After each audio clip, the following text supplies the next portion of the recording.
આગળ સમાચારમાં વાત કરીએ તો વડોદરાથી સમાચાર પ્રાપ્ત થઈ રહ્યા છે। વડોદરાના પેટ્રોલ પંપ પર સનસનાટી ભરી લૂંટ જોવા મળી છે। આ લૂંટના સીસીટીવી ફૂટેજ સામે આવ્યા છે। ડભોઈના એમએલએ શૈલેષ સોટાના પેટ્રોલ પંપ પર લૂંટની ઘટના બની છે।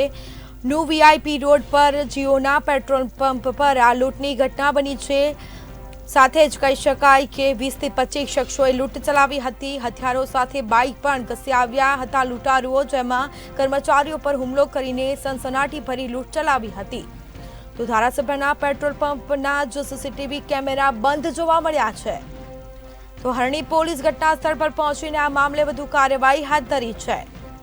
વડોદરાના પેટ્રોલ પંપ પર સનસનાટી ભરી લૂંટની ઘટનામાં પોલીસે તપાસ શરૂ કરી છે। હરણી પોલીસ ઘટના સ્થળ પર દોડી આવી હતી।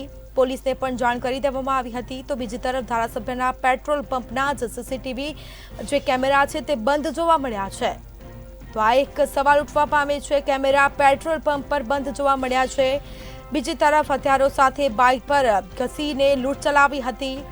લૂંટારુઓ લૂંટ ચલાવીને ફરાર થયા છે અને આ મામલે પોલીસે વધુ કાર્યવાહી હાથ ધરી છે। ન્યૂ વીઆઈપી રોડ પર આ જીઓનો પેટ્રોલ પંપ આવેલો છે, જ્યાં લૂંટની ઘટના બની છે। સીસીટીવી કેમેરા પણ બંધ છે પેટ્રોલ પંપ પર। ડભોઈના એમએલએ શૈલેષ સોટાના પેટ્રોલ પંપ પર લૂંટની ઘટના બનવા પામી છે। તો લૂંટારુઓ લૂંટ ચલાવીને ફરાર થયા છે। ચકલીગર ગેંગના 20 થી 25 શખ્સોએ લૂંટની ઘટના ચલાવી હોય તેવું હાલ તપાસમાં પણ સામે આવ્યું હતું। તો બીજી તરફ આ મામલે વધુ કાર્યવાહી હાથ ધરાશે। કર્મચારી પર હુમલો કરીને લૂંટ ચલાવવામાં આવી હતી। તો ધારાસભ્યના પેટ્રોલ પંપના જ સીસીટીવી કેમેરા બંધ જોવા મળ્યા છે। પોલીસને પણ જાણ કરી દેવામાં આવી છે। પોલીસ તુરંત ઘટના સ્થળે દોડી આવી હતી અને આ મામલે વધુ કાર્યવાહી હાથ ધરી છે। તો ડભોઈના એમએલએ શૈલેષ સોટાના પેટ્રોલ પંપ પર લૂંટની ઘટના। પેટ્રોલ પંપ પર સનસનાટી ભરીને લૂંટ ચલાવીને લૂંટારુઓ ફરાર થયા છે।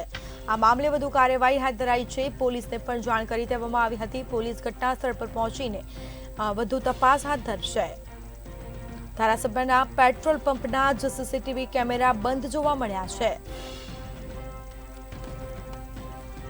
ડભોઈના એમએલએ શૈલેષ સોટાના પેટ્રોલ પંપ પર લૂંટની ઘટના સાથે જ કહી શકાય કે 20 થી 25 શખ્સોએ આવીને લૂંટ ચલાવીને ફરાર થયા છે।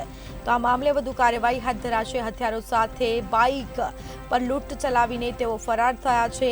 કર્મચારી પર હુમલો પણ કરવામાં આવ્યો હતો। કર્મચારી પર હુમલો કરીને લૂંટ ચલાવવામાં આવી હતી। તો ન્યૂ વીઆઈપી રોડ પર જીઓના પેટ્રોલ પંપ પર લૂંટની ઘટના બનવા પામી છે। ડભોઈના એમએલએ શૈલેષ સોટાના પેટ્રોલ પંપ પર લૂંટની ઘટના બની છે। તો હથિયારો સાથે બાઇક પર આવીને લૂંટ ચલાવીને લૂંટારો ફરાર થયા છે તેની ઘટના હાલ સામે આવી છે।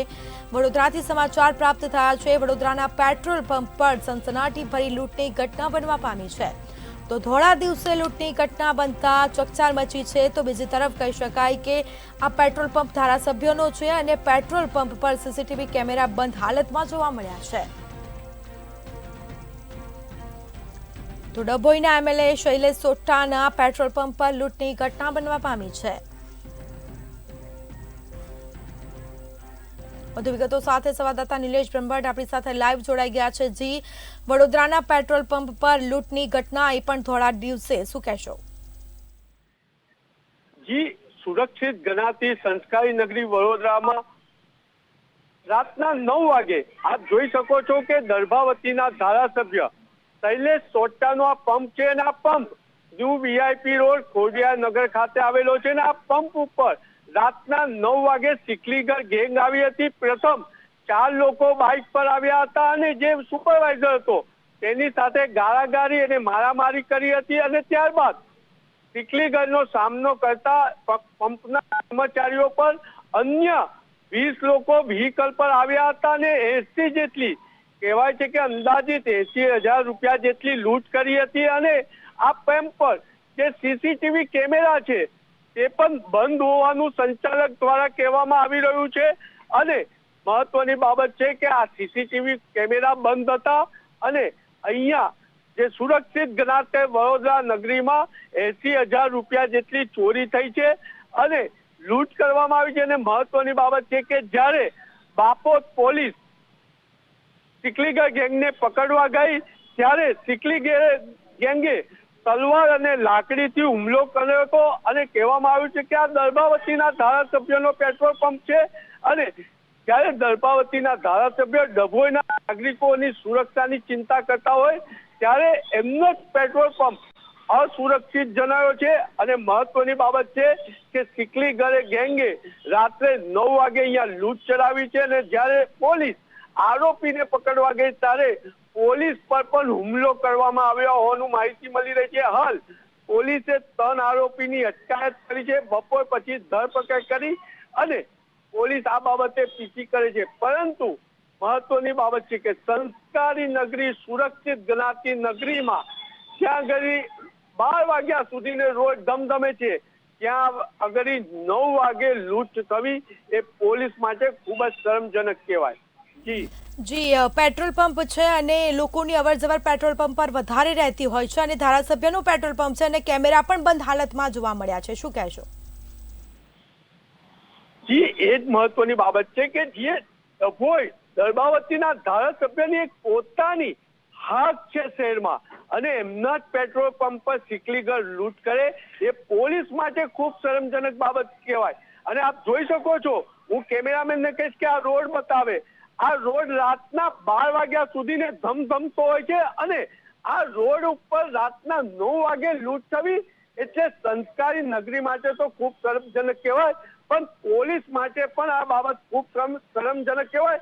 આપણે અહીંયા જે નાગરિક પેટ્રોલ પુરાવા આવ્યા છે એમને પૂછીશું, રાતના 9 વાગે આ પેટ્રોલ પંપ પર લૂંટ થઈ છે, કેટલી શરમજનક બાબત કહેવાય.